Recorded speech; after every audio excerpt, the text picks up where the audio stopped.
दूसरी तरफ विपक्ष की पार्टी के नेता राहुल गांधी भारत से बाहर कदम रखते हैं तो गोदी मीडिया अपने तमाम छेद को खोलकर राहुल गांधी पर ही लगा देता। राहुल गांधी क्या बोल रहे हैं, क्या बोल रहे हैं राहुल गांधी, और फिर इनका टैग लाइन शुरू हो जाता है, इनका पूरा स्क्रिप्ट तैयार हो जाता है कि अब हमें ये नैरेटिव चलाना है कि विदेश में जाकर राहुल गांधी ने भारत का जो है मान सम्मान पर थप्पड़ जड़ दिया है, भारत को अपमानित किया है, देश को गाली बकी है। और गोदी मीडिया के एंकर प्लानिंग करना शुरू कर देते हैं। भाजपा के तमाम प्रवक्ता कॉपी पेन लेकर स्क्रिप्ट तैयार करते हैं कि अच्छा चलो अब भाजपा और भाजपा की मीडिया, गोदी मीडिया मिलकर तालमेल बनाती है और फिर भौंकना शुरू कर देती है। लेकिन भाजपा बुरी तरह से जलील भी होती है। सुप्रिया श्रेने ने जैसे एक्सपोज भाजपा को किया, खासकर अंजना ओम मोदी मतलब अंजना ओम कश्यप को किया, देखने लायक था। जब राहुल गांधी पर इल्जाम लगाने की तैयारी हो रही थी, सुप्रिया जी ने सबूत मोबाइल में इकट्ठा कर लिए थे कि मोदी विदेश में जाकर क्या क्या बोले हैं भारत के खिलाफ। तो उन्होंने लाइव डिबेट में जैसे ही मोदी जी का वो बयान मोबाइल से सुनाना शुरू किया, अंजना ओम मोदी के ऊपर जिस तरह से गोबर का नक्शा बन रहा था, समझ में आ रहा था कि मोदी सरकार पूरी तरह से नंगी हो रही है। अंजना जी, मुझे सैटरडे शाम को पता था कि आज 6 बजे आज तक यही शो करेगा और तमाम न्यूज चैनल ये शो करेंगे। ये विश्वसनीयता आज के मीडिया की और बीजेपी की है। बीजेपी तो हमें लेट डाउन देखिए करती ही नहीं है। राहुल गांधी जी को विदेश जाना था, हमें पता था ये कुछ ना कुछ पकड़ के उद्वेलित होंगे, एक भद्दी गंदी भोंडी सी प्रेस कॉन्फ्रेंस करेंगे, उसको तमाम मीडिया कवर करेगा। मुझे इससे कोई आपत्ति नहीं है, हम लोग यहाँ पर लोकतंत्र में हैं। टेढ़ा मेढ़ा छोटा बड़ा जो भी मंच होगा उससे अपनी बात कहने के लिए। संसद सबसे बड़ा मंच होता था, वहां माइक ऑफ हो जाता है, वहां पर ओम बिरला दिखाए जाते हैं राहुल गांधी जी की जगह। छोड़िए उन बातों को, मैं मुद्दे पर आती हूं। मुद्दा इस बात का है कि उद्वेलना किसकी ज्यादा है, दिक्कत किसकी ज्यादा है कि राहुल जी ने विदेश में यह कहा या उन्होंने जो बातें कही। क्योंकि अगर विदेश में कहने पर चर्चा होनी है तो फिर भाई मैं भी कुछ सुनाना चाहती हूं। आपने राहुल जी की तमाम बाइट सुनाई, आपने कुछ सवाल भी पूछे थे अपनी रिपोर्ट के पहले कि अपमान वोटर का कर रहे हैं, पद को वो समझ रहे हैं कि नहीं समझ रहे हैं, मीडिया की सुर्खियां तो नहीं बटोर रहे हैं। तो मैं आपके लिए 30 सेकंड में कुछ सुनाना चाहती हूं, क्योंकि आपके व्यूअर को भी सुनना चाहिए कि विदेशी भूमि पर क्या क्या कहा गया है। होगा नहीं, अरे भगवान बचाए भाई, पता नहीं पिछले जन्म में क्या पाप किएगा, हम हिंदुस्तान में पैदा हुए, या पता नहीं पिछले जन्म में क्या पाप किया था, हिंदुस्तान में पैदा हुए। ये कोई देश है, ये कोई सरकार है, ये कोई देश है, ये कोई सरकार है, क्या पाप किया पिछले जन्म में जो हिंदुस्तान में पैदा हुए। ये वक्तव्य इस देश के प्रधानमंत्री ने प्रधानमंत्री रहते हुए चीन की धरती पर, दक्षिण कोरिया में, जर्मनी में, कनाडा में, ब्रिटेन में, यूएस में तमाम जगह दिया। आपके हमसे घोर मतभेद हो सकते हैं, लेकिन आप देश को गरियाने लगिएगा। आप ये कहने लगिएगा जो 2014 से पहले इस देश में पैदा हुए वो अपनी किस्मत को कोस रहे थे। आप कोस रहे होंगे, लेकिन एक भारतीय भारत में जिस वीडियो को जिस वीडियो को मोबाइल में सुना रही हैं सुप्रिया शिंदे, आइए मैं आपको दिखाता हूं कि राहुल गांधी को किनारे कीजिए। इस आदमी ने, जो आज का प्रधानमंत्री है, प्रधानमंत्री होते हुए भी और प्रधानमंत्री से पहले भी जब भी विदेश गया तो उसने भारत को किस तरह से अपमानित किया, इस पर गोदी मीडिया की औकात नहीं फड़फड़ाती है। जरा देखिए और शेयर कीजिए। छोड़ो यार, डूब गए, कुछ होगा नहीं, अरे भगवान बचाए भाई, पता नहीं पिछले जन्म में क्या पाप किएगा, हम हिंदुस्तान में पैदा हुए, या पता नहीं पिछले जन्म में क्या पाप किया था, हिंदुस्तान में पैदा हुए। ये कोई देश है, ये कोई सरकार है, ये कोई लोग है, चलो छोड़ो, चले जाए कहीं और। कौन सा पंजा था जो 85 पैसा घिस लेता था? आपको हैरानी होगी, मैंने आकर के, पहले की सरकारें इस बात का गर्व करती थी कि हमने ये कानून बनाया, हमने फुटिकना कानून बनाया, हमने फलाना कानून बनाया। आपने सुना होगा सब चुनाव में। मेरी गाड़ी उल्टी है, उनको कानून बनाने में मजा आता था, मुझे कानून खत्म करने में आनंद आता है। हमारे यहां पहले जो सरकारें थी वो इस बात का गर्व करती थी कि हमने ये कानून बनाया, हमने वो कानून बनाया, हमने ठीकना कानून बनाया, हमने फलाना कानून बनाया। आपने पूरे चुनाव के कैंपेन में देखा होगा, यही बात चलती थी, हमने ये कानून बनाया, हमने वो कानून बनाया। सरकार की अपनी अनिर्णायकता के कारण, लेथार्जी के कारण, इनडिसिसिव के कारण, गलत परसेप्शन के कारण जो चीजें रुकी है, उसको मैं सबसे पहले सुलझाने की दिशा में प्रयास करूंगा। जिनको गंदगी करनी थी वो गंदगी करके चले गए, लेकिन हम सफाई करके जाएंगे। Much of India that we dream of is yet to be built. दवाइयां पैकिंग अच्छा होता है, दवाई लिखने वाले को भी कुछ मिलता रहता है। आप जानते होंगे डॉक्टरों की कॉन्फ्रेंस कभी सिंगापुर होती है, कभी दुबई होती है? वहां कोई बीमार है इसलिए नहीं जाते। फार्मास्यूटिकल कंपनियों के लिए जरूरी है, करते हैं। I'm very surprised to hear such a statement from a head of the family, and that too on a foreign soil. सोचिए, ये आदमी विदेश जाकर ये बात बोल देता है, लेकिन इल्जाम बदनामी का भारत को राहुल गांधी पर लगता है। आज भारत में ये जो आदमी प्रधानमंत्री बना हुआ है और ये भाजपा हर जगह छाई हुई है, इसके पीछे सिर्फ और सिर्फ ईवीएम है। इसका सबूत आपके सामने है। हालांकि रिपोर्ट आ चुकी है, मुंबई की मीडिया में इसको जगह दी गई है, लेकिन दबाने की पूरी कोशिश की है। रंजीत कांसले सब इंस्पेक्टर बता रहे हैं, महाराष्ट्र का मामला है, मेरे सामने ईवीएम से छेड़छाड़ की गई। चश्मदीद कह रहा है, मेरे सामने ईवीएम से छेड़छाड़ की गई, मुंह बंद रखने के लिए मेरे अकाउंट में 10 लाख रुपये ट्रांसफर किए गए। इससे रिलेटेड जो वीडियो है देख लीजिए। कशासाठी दिले होते तुम्हाला 10 लाख रुपये अमाऊंट का दिली होती? तुम्ही शांत बसायचं, ज्या काही भेटलेलं आहे हे बघा, माझ्याकडे 416 रुपये बॅलन्स होतं, 416। तारीख दाखवतो पहिले, एक मिनिट गडबड करू नका।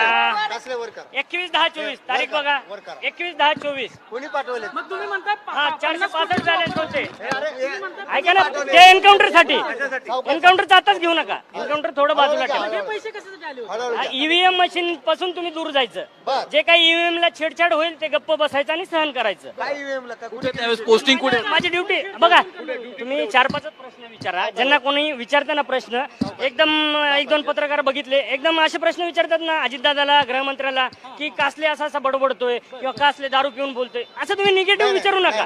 कासलेंनी पुरावा दाखवलाय, मतदानाच्या दिवशी 10 लाख रुपये त्याच्या अकाउंटला जमा झालेत, असा प्रश्न विचारा।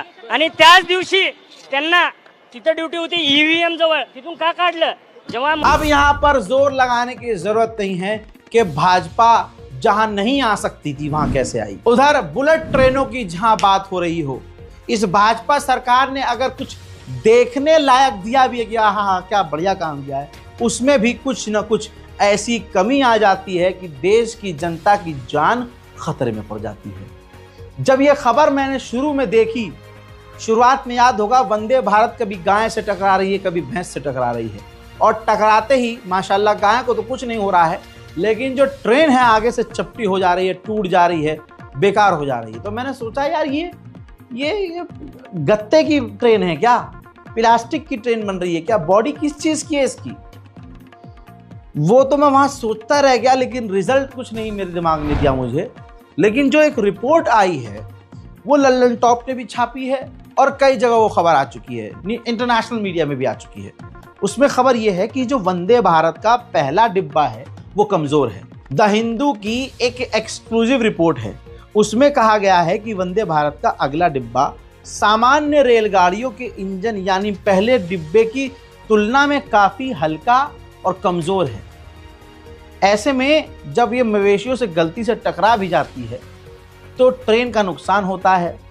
और ये रिपोर्ट ऐसे समय पर आई है जब रेलवे कई रूट पर 160 किलोमीटर प्रति घंटे की रफ्तार से वंदे भारत को दौड़ाने का प्लान कर रही है। तो इससे क्या होगा, वंदे भारत में सफर करने वाले जो लोग हैं उनके दिल में अब डर बैठ गया है। खासकर जो पहले और दूसरे डब्बे में बैठने वाले, गलती से अगर पहला और दूसरा डब्बा आपको मिल गया तो आप तो डर में आप जाओगे ही नहीं, ट्रेन की टिकट कैंसिल करोगे कि भाई अगला डिब्बा तो और ही खतरनाक है, हल्का है भाई। तो भाई हमें, मैं देश से कहना चाहता हूं, सरकार से कहना चाहता हूं, देशवासियों को 160 किलोमीटर प्रति घंटे दौड़ने वाली ट्रेन मत दो, आप दो सेफ ट्रेन, सिक्योर ट्रेन और एक्सीडेंट ना हो ऐसी ट्रेन, और भाई रिजर्वेशन कंफर्म मिले ऐसी। अगली खबर संभल से। संभल की पुलिस तो दोपहर के 12 से रात 12 24 घंटे दूरबीन से यही नजर रखती है मुसलमानों पर कि ये क्या करें कि हम इनको गिरफ्तार करें, क्या करें कि इनको हम गोली मार दें, क्या करें अब ये कि इनको जेल में ठूस दें।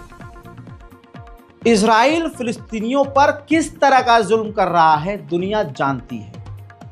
भारत खुल्लम खुल्ला इजराइल के हमलों का विरोध कर रहा है। भारत के सुपर नेता कौन? अटल बिहारी वाजपेयी, लेट अटल बिहारी वाजपेयी माननीय, उनका बयान मौजूद है। उन्होंने कहा कि जिस तरह अरब अरबियों का है, फिलिस्तीन फिलिस्तीनियों का है, और हम फिलिस्तीन की जमीन पर यहूदियों का कब्जा बर्दाश्त नहीं करेंगे। ये तमाम चीजें कहने वाला बीजेपी का एक बड़ा चेहरा था। आज भी मोदी सरकार इस साल भी कह चुकी है कि हम फिलिस्तीन के साथ हैं, 2 स्टेट सॉल्यूशन होना चाहिए। हम इजराइल के हमलों के विरोध में हम शांति चाहते हैं। ऐसे में जहां अमेरिका, जर्मनी, फ्रांस, ब्रिटेन और कई देशों के अंदर इस तरह से इजराइल के खिलाफ सड़कों पर हिंसक प्रदर्शन हो रहे हैं, यहां भारत में संभल में शांतिपूर्वक तरीके से सिर्फ एक पोस्टर लगा दिया बच्चों ने कि बाइकॉट हमें इजराइल के इन प्रोडक्ट्स का करना है। तो संभल की पुलिस ने 7 से 8 लोगों को गिरफ्तार कर लिया, 7 से 8 बच्चों को गिरफ्तार कर लिया। लेकिन मैं उन संभल के नौजवानों को पूरे हिंदुस्तान क्या, पूरी दुनिया के मुसलमानों की तरफ से मुबारकबाद देता हूं कि तुमने वो काम किया जो हक था, और जो हक के खिलाफ थे उन्होंने तुम्हें रोका। बेशक ऐसे माहौल में ऐसा काम करना हिम्मत वाला काम है, लेकिन याद रखिएगा क्रांतिकारियों की लिस्ट में आपका नाम आएगा। कब्र में आपसे जब सवाल होगा तो ये नेक काम आपके बहुत काम आएगा, याद रखिएगा। इससे आप क्रिमिनल नहीं हो गए। महात्मा गांधी ने पता नहीं अंग्रेजों का बाइकॉट महात्मा गांधी ने किया था। हमारे क्रांतिकारियों ने अंग्रेजों के खिलाफ एक बड़ा प्रोग्राम चलाया था। उस वक्त भी अंग्रेजों ने हमें और हमारे बुजुर्गों को गिरफ्तार किया, महात्मा गांधी को गिरफ्तार किया, जुल्म सितम किए। तो क्या वो आतंकवादी हो गए थे? नहीं। इसी तरह से आपको मैं मुबारकबाद देता हूं। एक वक्त आएगा दुनिया आपको याद करेगी और कहेगी कि हाँ, ये वो 7 बच्चे थे जिन्होंने दुनिया से डरे बिना हक की आवाज बुलंद। एक सीधा सा हिसाब है, जितना डरोगे उतना डराया जाएगा। उधर इसी तरह से अपने सीनों से डर निकाल के मुंबई में, मुंब्रा में मुसलमानों ने इजराइल के खिलाफ उन प्रोडक्ट्स का बैनर हाथ में लेकर रैली निकाली और मांग की कि इजराइल का बायकॉट होना चाहिए। जिंदाबाद, जिंदाबाद, जिंदाबाद, जिंदाबाद, जिंदाबाद, जिंदाबाद।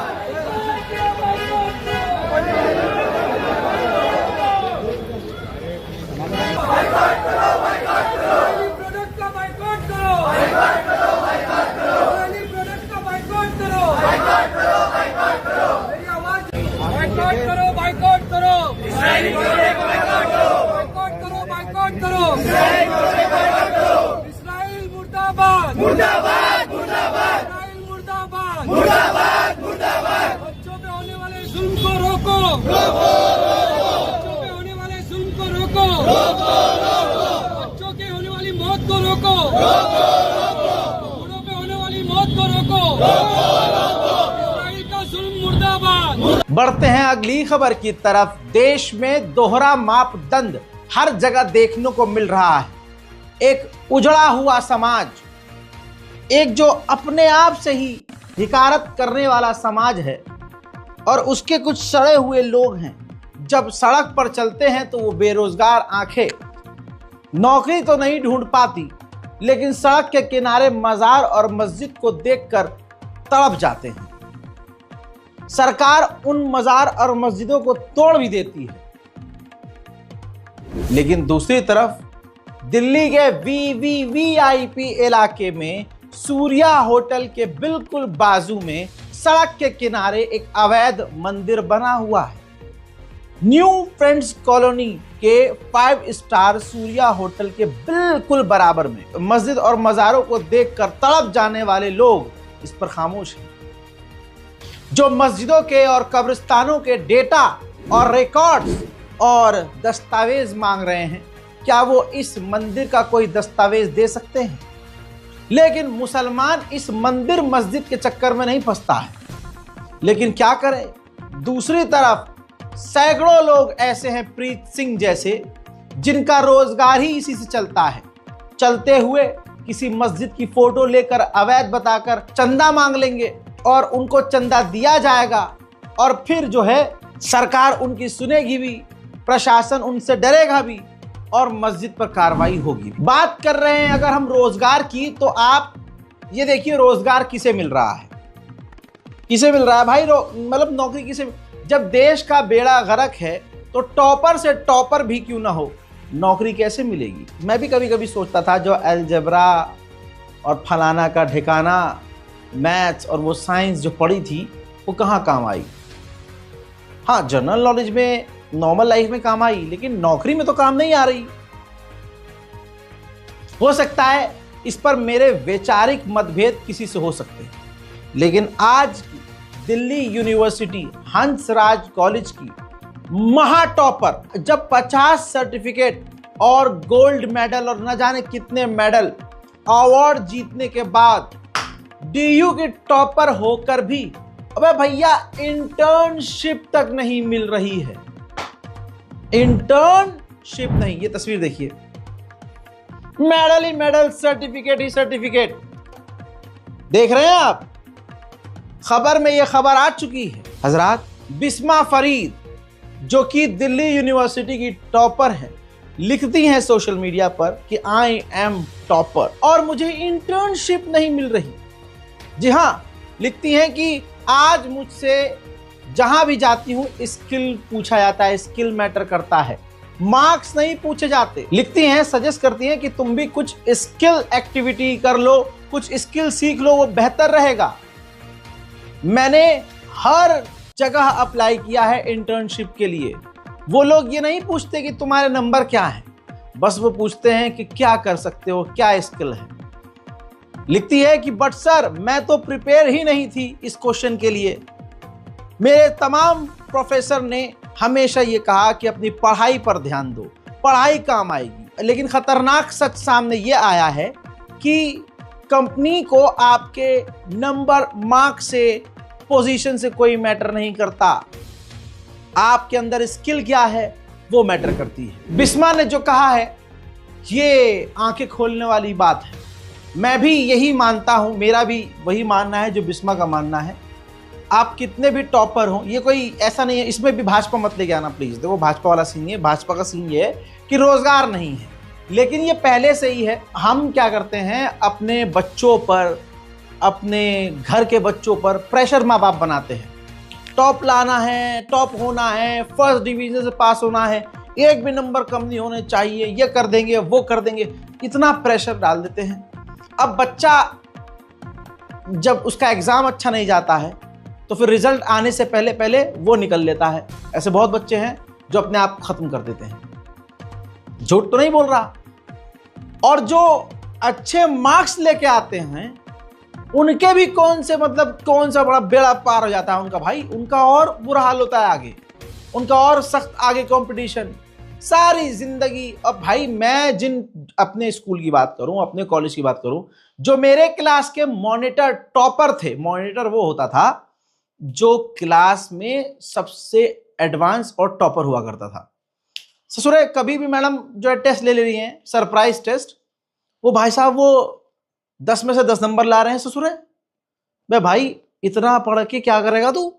और मैं क्लास का सबसे पिछड़ा, सिर्फ मैं अकेला नहीं, मेरे साथ 8-10 और नालायक जो ससुरे काम पूरा नहीं करते थे, वो होमवर्क कभी पूरा नहीं किया, होता ही नहीं था हमसे। हमें खेल से फुर्सत ही नहीं थी। हमें तो भाई माँ बाप बंद कमरे में डाल देते थे, उस टाइम फोन भी नहीं होता था, बंद कमरे में डाल दिया, कह दिया तख्त से नीचे मत उतारा जाना बेटा, टांगे तोड़ देंगे, किताब के अलावा मुंडी इधर से इधर नहीं होनी चाहिए। लेकिन हम इतने नालायक कि हम किताब के अंदर ही देखते देखते खेल लेते थे, कुछ भी इमेजिन कर लेते थे, कुछ भी किताब में तस्वीरें छपी होती थी उसे ही देख देख के खुश हो लेते थे, किताबों से ही खेलने का भी किताब का शक्तिमान बना दिया, उंगली पे घुमा रहे हैं, खाली बैठे हुए हैं। आप समझ रहे हो, ऐसे बहुत सारे लोग हैं, रिलेट करेंगे। आज मैं जानता हूं, मैं अपनी मानता हूं, अपनी जानता हूं इस बात को। मेरी कहानी में जो मेरे टॉपर्स थे क्लास के, चाहे स्कूल के हों चाहे कॉलेज के हों, वो आज एक नॉर्मल जॉब कर रहे हैं बड़ी मुश्किल से, जिसमें तनख्वाह उनकी 25 से 30 हजार है। बाकी आपके सामने क्लास का सबसे नालायक बच्चा खड़ा है, सबसे नालायक। तो दोस्तों, स्किल क्यों स्किल है। हमारी नानी कहा करती थी बहुत बोलता है ये, बहुत बोलता है भाई, ये इतना नहीं बोलना चाहिए। हमारे अम्मा अब्बा भी कहते रहे भैया इतना मत बोला कर, धे थप्पड़ मत बोला कर इतना। अब मेरी आदत थी बोलने की, लेकिन इस बोलने को हवा में स्किल नहीं बनाया, इसको निखारा गया। मैंने जर्नलिज्म किया, इसके बाद एनिमेशन किया, मोशन ग्राफिक्स सीखा, समझ रहे हो आप, AAIP कोर्स किया, बहुत सारे कई कोर्स उसी एक ही इंस्टीट्यूट से करे, जिसका रिजल्ट आपके सामने है। तो बिस्मा जो कह रहे हैं वो हकीकत है, पढ़ाई जरूरी है, लेकिन मैं यही सजेस्ट करूंगा कि साथ में पढ़ाई के साथ साथ आप जो है कोई स्किल कोर्स जरूर करें, वरना कितने भी टॉपर हो जाए आपका हाल ऐसे ही होने वाला है। इसी के साथ साथ एक अलर्ट, वार्निंग, चेतावनी, जो ऑनलाइन साजो सामान खरीदते हैं ब्लिंकिट से और स्विगी से और भी बहुत सारी ऐप है, खासकर फ्लिपकार्ट, अमेजोन और इन तमाम वेबसाइट से खरीदते हैं, ऐप से खरीदते हैं, अलर्ट है आपके लिए।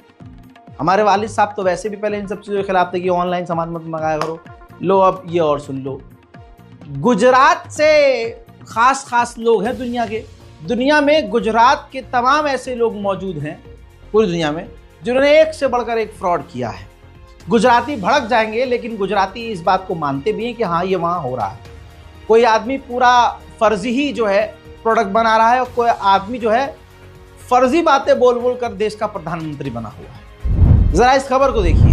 हेड एंड शोल्डर शैम्पू और कंडीशनर आप अच्छे से जानते पहचानते होंगे, आपके घरों में भी होगा। एक बड़ा सीन हुआ है, हेड एंड शोल्डर की कंपनी ने ही कंप्लेन करी, जिस कंप्लेंट पर कार्रवाई करते हुए गुजरात की जो इंटेलिजेंस है और वहां के जो प्रशासन है, उन्होंने सूरत के अमरौली इलाके में रेड करी। तो पता चला कि 8 सालों से ऑनलाइन नकली हेड एंड शोल्डर शैम्पू बेचा जा रहा था।